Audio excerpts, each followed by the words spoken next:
Je vais présenter très rapidement notre cabinet d'études, CEDEN, qui est un petit cabinet d'études qui réunit aujourd'hui 8 personnes, très spécialisées dans les énergies renouvelables, travaillant principalement sur le bois énergie, des réseaux de chaleur au bois, c'est-à-dire la création, la mise en place de services publics locaux de distribution d'énergie calorifique, principalement dans l'ouest français et sur la région parisienne. Avec une activité également très centrée sur la valorisation agroénergétique des déchets ménagers. En particulier, nous nous intéressons à la fraction organique qui permet, lorsqu'elle se dégrade, de produire un gaz riche en méthane. Je voudrais souligner qu'en fait, CEDEN est un peu un prolongement d'une association qui s'appelle Biomasse Normandie, qui est une structure associative intervenant sur les deux régions Haut et Bas Normande et qui, au fil des années, a fortement contribué au développement du bois énergie sur le territoire régional. Je salue d'ailleurs son directeur qui nous a fait l'amabilité d'être présent ce soir. Et je vais pour ma part ce soir vous présenter en quelques mots le paysage énergétique normand. Enfin, je vais tout particulièrement en fait procéder à un petit historique des consommations et d'énergie dans notre pays, réévoquer la part des énergies renouvelables à ce jour, en nous intéressant tout particulièrement en fait, aux usages de l'énergie et des moyens qu'il faudrait mettre en œuvre, notamment pour pouvoir un peu plus développer la part des énergies renouvelables dans notre pays. Je vais évoquer également les aides qui sont aujourd'hui accordées au développement des énergies renouvelables. Vous avez en tête certains chiffres qui ont été notamment évoqués en ce qui concerne l'électronucléaire récemment par la Cour des comptes. Eh bien, c'est pour vous indiquer quels sont les moyens qui sont mis en œuvre aujourd'hui par l'État, directement ou indirectement, pour développer cette filière. Puis je conclurai sur les quelques perspectives qui correspondent finalement principalement à notre opinion en matière de développement de ce secteur d'activité. Alors, tout d'abord, je crois que pour bien comprendre en fait où nous en sommes aujourd'hui en matière de développement des énergies renouvelables, il faut faire un petit peu d'histoire et remonter finalement au lendemain de la Seconde Guerre mondiale en tentant de bien comprendre l'état dans lequel était notre pays, l'état physique, mais pas seulement, institutionnel et administratif, avec un pays délabré qu'il fallait complètement reconstruire. Et sur la base de cette reconstruction, a été décidé par les pouvoirs politiques à l'époque de finalement constituer de grandes sociétés qui, comme EDF, puis ensuite GDF, et Elf, puis Total, permettaient finalement de maîtriser la production d'énergie et la distribution d'énergie d'une façon générale pour pouvoir finalement sécuriser l'approvisionnement des activités économiques de notre pays. Alors, on a, à partir de cette période, principalement raisonné en énergie primaire. Alors, l'énergie primaire, c'est en quelque sorte l'énergie qui arrive aux limites des frontières de la France. Mais entre l'énergie primaire et la consommation d'énergie finale, eh bien, il y a un grand pas. Ce pas, en clair, porte sur la conversion énergétique de cette énergie primaire et sa distribution jusqu'à l'usager. Alors quand on prend par exemple l'électricité et en particulier l'électronucléaire, il faut imaginer qu'une centrale nucléaire c'est une grosse marmite qui grâce à l'uranium va produire de la chaleur, la fission nucléaire va produire de la chaleur et cette chaleur va en fait entraîner des turbines. Et cette turbine va entraîner un alternateur qui produira de l'électricité. Et on a des rendements en fait qui sont relativement modestes puisque globalement on considère que le tiers seulement de l'énergie entrant dans le processus sort sous la forme d'électricité dans une centrale nucléaire. Mais une fois que cette énergie électrique est produite, encore faut-il la transporter jusqu'à chez l'usager. On a donc là encore des pertes qui sont des pertes de transport.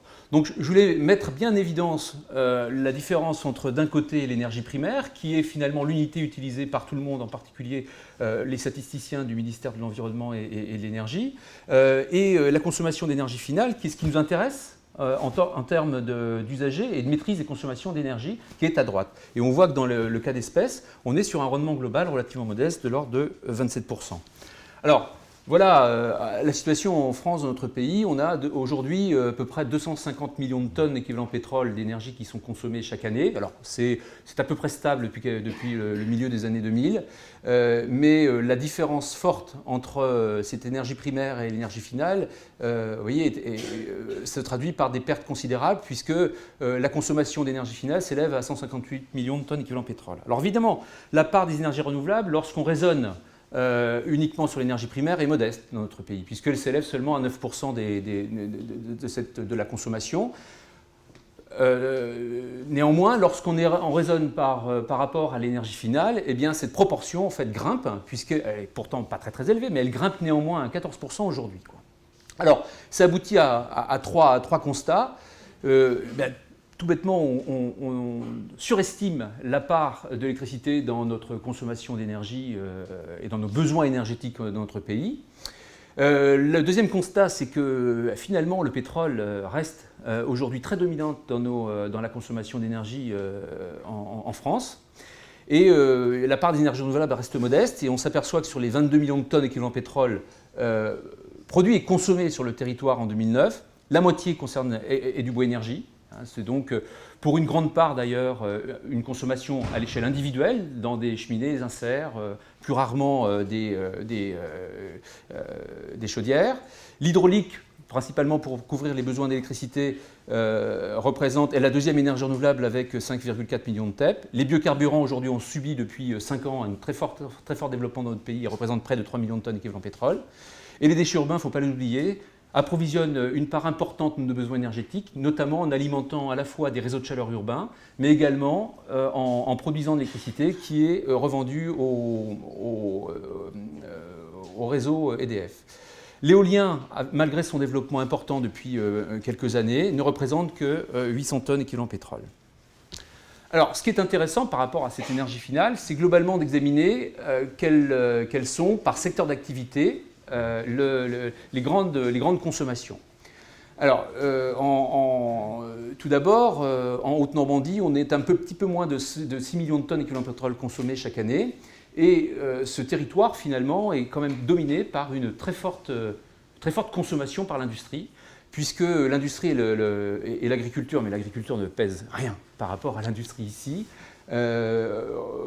représentent 47% de l'ensemble des consommations aujourd'hui. Elle va plutôt en déclinant, notamment en raison de la crise qu'on rencontre aujourd'hui, au même titre d'ailleurs que la consommation dans l'habitat tertiaire, mais on y reviendra.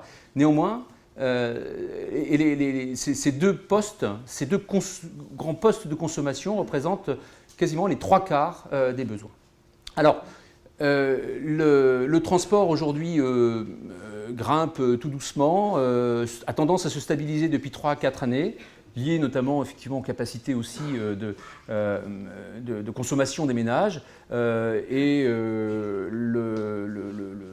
a tendance en 2010-2011, statistiques que je n'ai pas indiquées ici, à légèrement régresser.